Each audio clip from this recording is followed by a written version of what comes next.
დილამშვიდობის კიდე ერთხელ ძალიან გვიხარია რომ ვაგრძელებთ ჩვენი გადაცემების ციკლს და მოგესალმებით და გადავდივართ საქმეზე.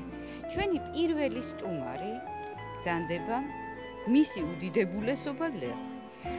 ვინაიდან ეს არის ალბათ მცენარე და ხე, რომელიც არ არსებობს რელიგია, რომელ რელიგიაშიც ეს არ იყოს რაღაცა ისეთი როგორც წმინდა მცენარე და როგორც წმინდა მცენარე ყველა პატივს. და მე მინდა ვთქვა, რომ საქართველოსთვის ეს განსაკუთრებულად ხაზგასასმელი მცენარეა, ვინაიდან მთელ მსოფლიოში საქართველო არის ერთ-ერთი ის ადგილი, სადაც ლეღვი თავს გრძნობს გადასარევად. ანუ ბუნებრივი მისი არსებობის ადგილია. საერთოდ მისი სამშობლო არის უფრო წინა აზია, ირანი, ავღანეთი, სირია, მაგრამ ჩვენთან გრძნობს თავს იდეალურად და სხვათა შორის ერთი უცნაური თვისება გააჩნია ლეღვს, რის გამოც მე მინახავს ბევრი უცხოელი, რომელსაც ცოცხალი ლეღვი არ ჰქონდა ნაჭამი და პირველად რომ დაინახა გაგიჟდა ეს რა არისო და ნუ აი რაღაცა არაჩვეულებრივი ის ჰქონდა.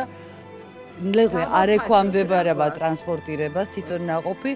ამიტომ სანამ გვაქვს ლეღვი, დავაფასოთ მართლა როგორც მარიკამ თქვა და ვისარგებლოთ არაჩვეულებრივად სასარგებლო პატარა ბავშვებისთვის და რაც თავარია დასუსტებული და ხნიერი ადამიანებისთვის. ლეღვი როგორც მცენარე. მიდი. ლეღვი როგორც მცენარე შეგვიძლია შეგხვდეს ყველგან. ცოტა დაჭაობებულ ადგილზეც. განსაკუთრებით შეგვიძლია ისეთ კლდეზეც შეგხვდეს, სადაც ვერც კი წარმოვიდგენთ, რომ მიწა არსებობს. სახლის სახურავზე, კოლმეურნეობის მოედანზე, აივანზე არის რამდენიმე წელია ერთი ლეღვი ცხოვრობს, რომელიც ძალიან ლამაზია და ძალიან მიყვარს. და საერთოდ რომ იცოდეთ, ოთახის მცენარეების მოყვარულებო, ეხლა ცოტა სხვა კუთხით გვინდა ლეღვი დაგანახოთ. ლეღვი ბევრმა იცის და ბევრმა არ იცის და მათთვის ალბათ ეს აღმოჩენა იქნება, რომ ეს იგივე ფიკუსია.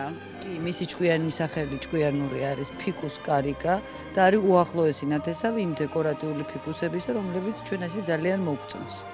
და საოცარი კიდე ერთი თვისება ლეღვის, რომელიც ცოტა მიცის, ადრე თურმე ეხლა საქართველოსთვის ეს ისეთი აქტუალური არ არის, ვინაიდან ჩვენთან ლეღვი, აი ხო გეუბნებით, ყველგან იზრდება, ყველა ჯაგნარში შეიძლება ლეღვის ერთი ბუჩქი მაინც იყოს.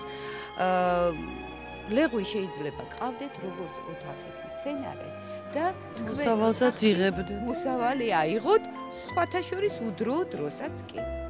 და ეს უფრო ცივი ქვეყნების ჩვენ არ ვლაპარაკობთ, რომ ამაზე სასარგებლო შეიძლება თითქმის არაფერი არ არსებობს და აი ახლა სანამ დრო არის, თქვენ შეგიძლიათ ლეღვი მოიმარაგოთ ზამთრისთვის, ანუ გააშროთ, მხოლოდ მაგ შემთხვევაში შეიძლება მისი შენახვა და ერთ რამეს დავამატებ თუ შეიძლება, ყველა სხვა აი მარაჩვეულებრივ შემცველობას და თვისებებთან ერთად ლეღვი აი ჩვენ რო გგონია რომ ვაშლი ჩემპიონი არის რკინის შემცველობით, ლეღვი ვაშლზე უფრო მეტ რკინას შეიცავს, ამიტომ რკინადეფიციტური ანემიისათვის პატარა ბავშვებსაც და ავადმყოფობისგან დასუსტებულ მოხუცებსაც აჭამეთ, მიეცით ლეღვი, ცოცხალი თუ გამხმარი სახით.